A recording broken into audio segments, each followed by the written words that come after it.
शक्ति को पुत्री रूप में प्राप्त करने के लिए दक्ष के लिए तप करना अनिवार्य था। भावी रचना को आकार देने के लिए ब्रह्मा जी ने एक ओर रति और कामदेव का विवाह कर देने के लिए अपने मानस पुत्र दक्ष को प्रेरित किया, तो दूसरी ओर शक्ति को पुत्री रूप में प्राप्त करने के निमित्त उन्हें तप की ओर प्रवृत्त होने का आदेश भी दिया।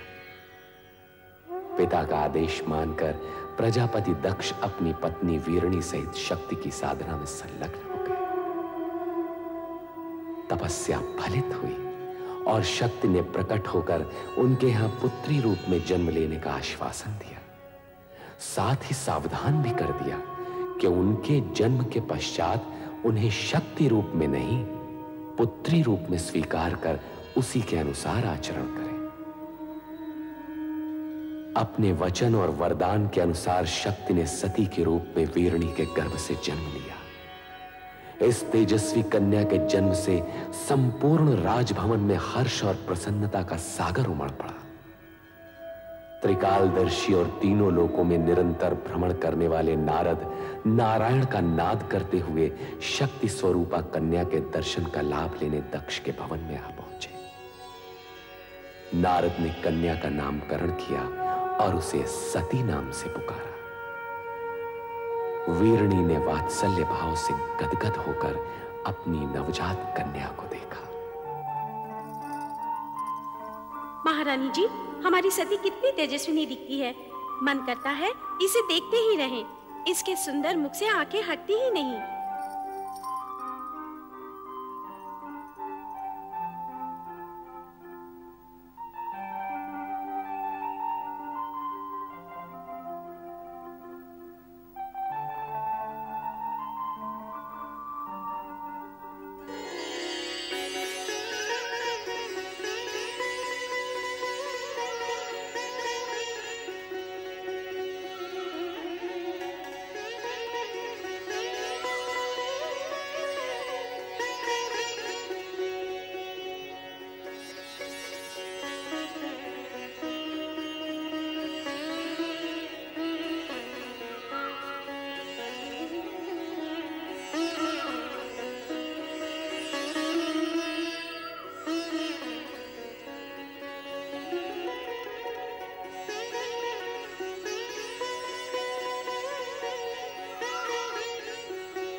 अरे अश्विनी, ये सती कहाँ है? तूने देखा है? नहीं तो पता नहीं कहाँ खोई रहती है आजकल।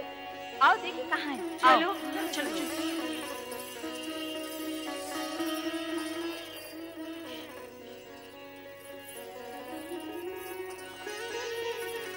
कौन? यही तो हम सब पूछना चाहती हैं सती, कि कौन है वो जिसके ध्यान में तुम हर समय मग्न रहती हो? मैं स्वयं नहीं जानती रोहिणी। पता नहीं कौन है वो जिसके रूपाकार को देखने की उत्सुकता में मेरा मन सदा खोया रहता है। ये तो बहुत गंभीर समस्या है रोहिणी। सचमुच गंभीर समस्या है। अरे जब उस पुरुष का ही पता नहीं तो उसका रूपाकार कैसे दिखेगा? हाँ हाँ, अब तो पिताश्री दक्ष प्रजापति से निवेदन करना ही होगा कि हमारी सती का स्वयंवर रचा दें। सभी प्रकार के उत्तम पुरुष सती के सामने आकर खड़े हो जाएंगे। अच्छा सती, तेरी ना को हाँ करने के लिए हम सब पिताश्री से प्रार्थना करेंगे कि तेरा विवाह पिताश्री उसी छवि से करा दें जो तेरे हृदय में बसी है। नहीं।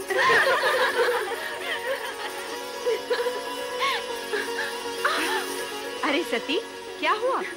कहाँ भागे जा रही है? कहीं नहीं माते। अरे कहीं नहीं। सती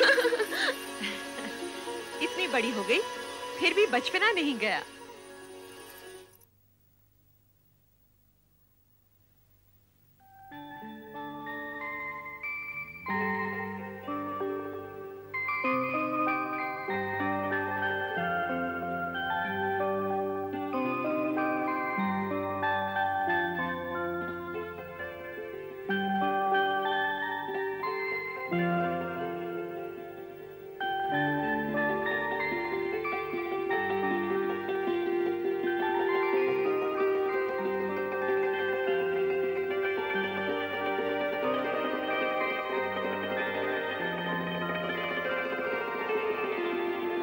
शक्ति तुम? शक्ति नहीं, मैं सती हूँ प्रभु। तुम तो अपने लौकिक नाम रूप की चर्चा करने लगी। सत्य तो यह है कि तुम ही शक्ति हो, अलौकिक शक्ति, शिव शक्ति। आपकी शक्ति आपसे विलग कैसे प्रभु? शक्ति का शिव से विलग होना संभव ही नहीं। जिसे तुम विलग समझ रही हो वो हमारी व्यापकता है, सर्वव्यापकता। शिव कैलाश में और शक्ति सती रूप में पृथ्वी पर दक्ष के घर, ये कैसी व्यापकता है प्रभु? जगत में सत्य की प्रतिष्ठा के निमित्त इस व्यापकता की आवश्यकता है प्रिय। कारण कि सत्य से ही कल्याणकारी अर्थात शिव रूप जन्म लेता है। इसका ज्ञान मुझे है प्रभु कि सत्य ही शिव का आधार है। हाँ प्रिय, सत्य और शिव से पुनः सुंदर की उत्पत्ति होती है। कारण कि सत्य कभी अशिव अथवा असुंदर नहीं होता। प्रभु, ये ज्ञान भी मुझे है कि आपका सत्यम शिवम सुंदरम रूप ही जगत में व्याप्त है। इसका मूल आधार तो तुम ही हो देवी। मैं? यदि शक्ति न होती तो सत्य स्थिर न होता। शक्ति के कारण ही सत्य की रक्षा होती है, शिवम प्रशस्त होता है और सुंदरम व्यापक होता है।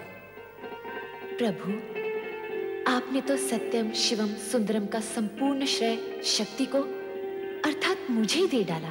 सत्य भी यही है। सती या शक्ति से रहित शिव शून्य है। ये भी तो सत्य है प्रभु कि शिव से रहित शक्ति का अस्तित्व भी शून्य है। दोनों एक दूसरे के पूरक हैं। दोनों में सापेक्षिक संबंध हैं। स्थिति ऐसी है तो फिर ये अपूर्णता क्यों? अपूर्णता कैसी प्रिय? आप लौकिक रूप में कैलाश पर और मैं लौकिक व मानव देह में दक्ष प्रजापति के घर। मानव देह के कारण मानवीय गुण व कामनाएं भी हमारे साथ हैं देवी। किंतु तुम्हें इस सत्य का ज्ञान तो होगा ही कि हमारा यह लौकिक व अलौकिक रूप तथा जगत की संपूर्ण रचनाएं सत्यम शिवम सुंदरम की रक्षा व निर्वाह हेतु ही हैं। प्रिय, शीघ्र ही लौकिक रूप में हमारा मिलन होगा। सत्यम शिवम सुंदरम की रक्षा हेतु? हाँ देवी, हमारे मिलन हेतु पंचाक्षरी मंत्र का जाप तुम्हारा आधार होगा। पंचाक्षरी मंत्र अर्थात ओम नमः शिवाय।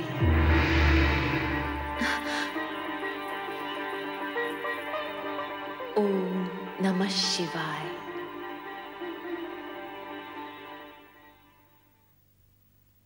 बेटी सती, सती उठो, प्रभात हो गया।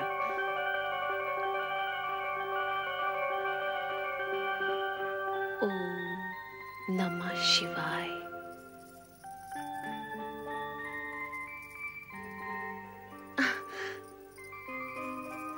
ओम नमः शिवाय, ये क्या है? ये वो पंचाक्षरी मंत्र है माते जो मेरा कल्याण करेगा। इस मंत्र की अनुभूति मुझे स्वप्न में हुई थी जब मैं उनके समक्ष खड़ी थी।